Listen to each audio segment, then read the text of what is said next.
Donc, vous lancez Adobe Animate.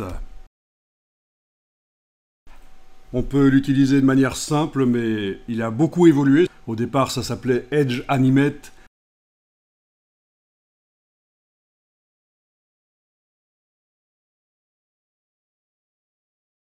Voilà. Alors,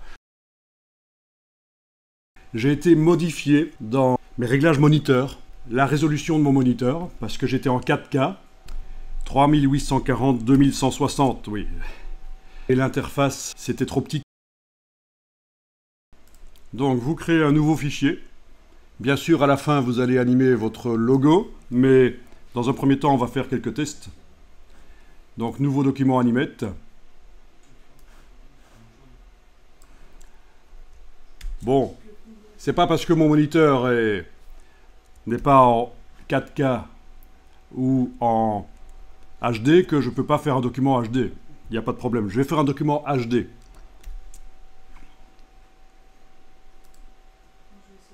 Voilà. Est-ce que tout le monde voit ceci, la présentation de palette qui ressemble à ça?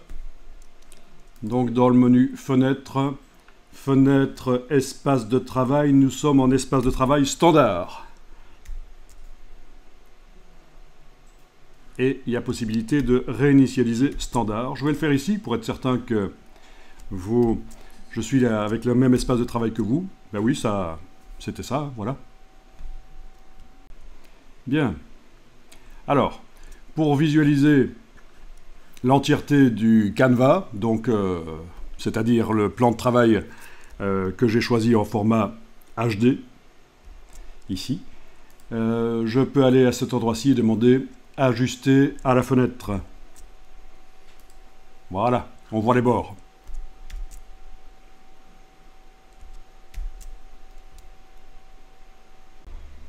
Donc on va enregistrer le fichier. Donc vous pouvez faire un dossier Animate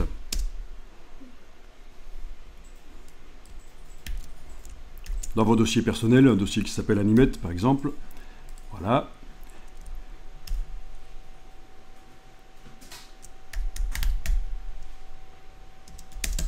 Intro 01, voilà. C'est un document Animate.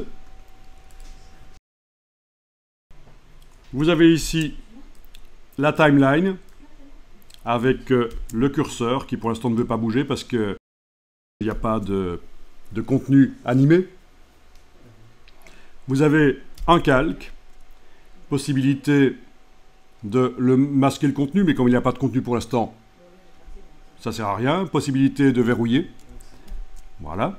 En tout cas, on travaille sur le calque. Et on va prendre, ici, vous avez des formes. On va commencer par l'outil rectangle.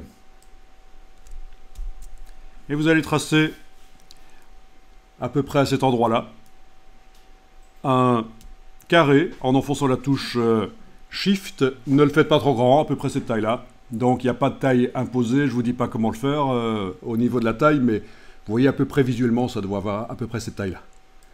Voilà.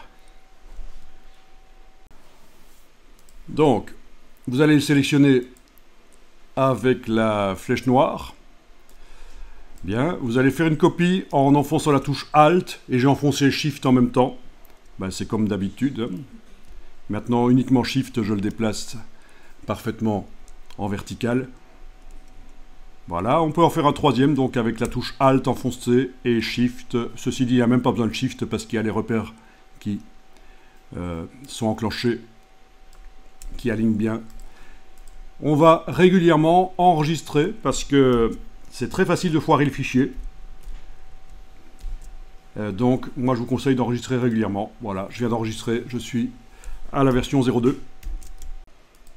Vous sélectionnez le premier carré du dessus et on va commencer à l'animer. Donc, normalement, pour pouvoir animer quelque chose, là, on a un élément graphique. Mais normalement, pour animer des choses dans Animate, il faut que ce soit transformé en symbole. C'est un peu le même principe que dans Illustrator. Si vous connaissez Illustrator et les symboles, c'est à peu près le même principe. Je vais malgré tout demander ici de faire une animation classique dessus. Et il va me mettre un message qui va me dire que, ok, mais il faudrait quand même le transformer en symbole avant. Donc c'est ce que je vais faire ici. Donc il est sélectionné, je fais par exemple un clic droit. Oui, bien sûr, je pourrais aller dans le menu insertion, j'aurai la même chose. Il y a les interpolations. Mais ici, je vais faire un clic droit sur le carré et demander créer une interpolation classique. Donc convertir la sélection en symbole d'interpolation. OK. On a une image clé.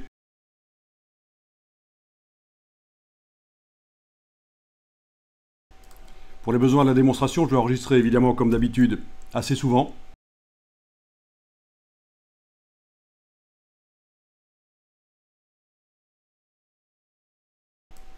Le curseur de navigation dans l'animation peut être modifié. Je peux le remettre au début.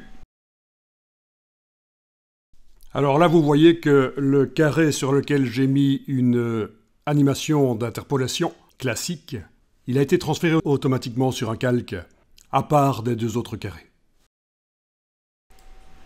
Et je peux jouer avec le bouton de lecture.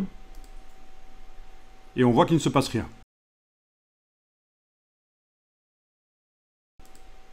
Il ne se passe rien, parce qu'en fait, à la fin, sur la timeline, la 30e image de la seconde, il faut que je fasse quelque chose là.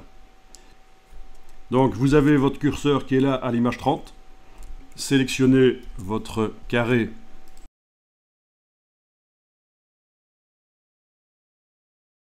On va insérer une image clé ici, voilà.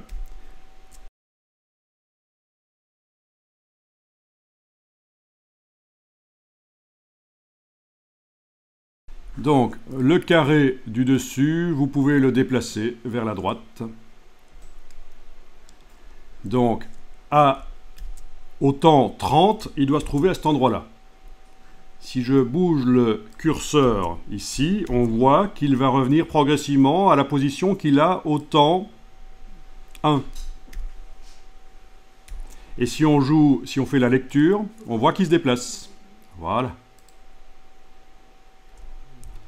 On peut enclencher ceci pour que ça fonctionne en boucle. Mais, attention, à ce moment-là, il faut déterminer la plage qu'on répète. Et je vais devoir l'agrandir pour que ça occupe tous les 30 images. Sinon, ça faisait un truc bizarre. Voilà, là, ça marche. Ok, à ce stade-là, ce serait une bonne idée d'enregistrer. Je remets le curseur à l'image 1, là, voilà. Et je vais enregistrer sous un nouveau nom.